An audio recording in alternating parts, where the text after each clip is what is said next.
once owned a restaurant on a busy road. He loved to cook good food and he loved to serve it. He worked there in the morning until night and he was very happy. But a new highway was built close by. Travelers drove straight from one place to another, and no one stopped at his restaurant anymore. The man became very poor and had nothing to do but polish his empty plates and tables.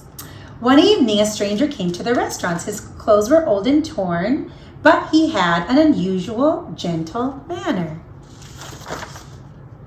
Though he had no money to pay for the food, the owner invited him to sit down. He cooked the best meal he could for him and treated him like a king. And he said, "I cannot pay you, sir, with money, but I would like to thank you in my own way."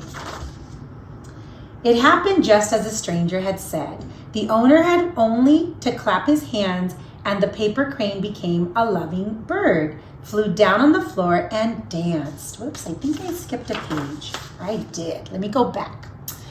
He picked up a paper napkin from the table and folded it in the shape of a crane. "You have only to clap your hands," he said, "and this bird will come to life and dance for you.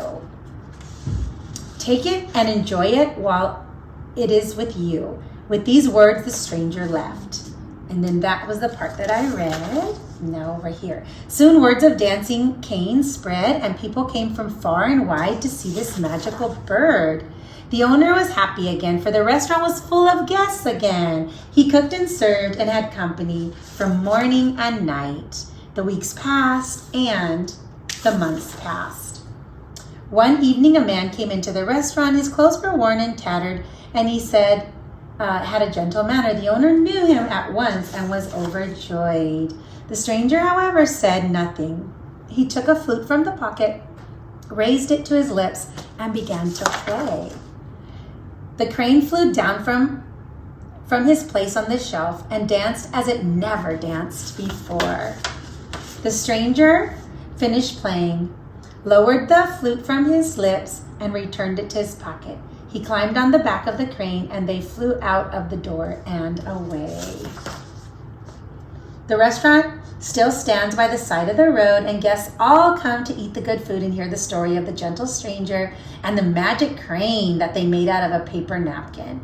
But neither the stranger nor the dancing crane has ever been seen again. Wow, that's a beautiful tale of the paper crane and how it's very traditional in Asian culture to build them. And this one actually came to light.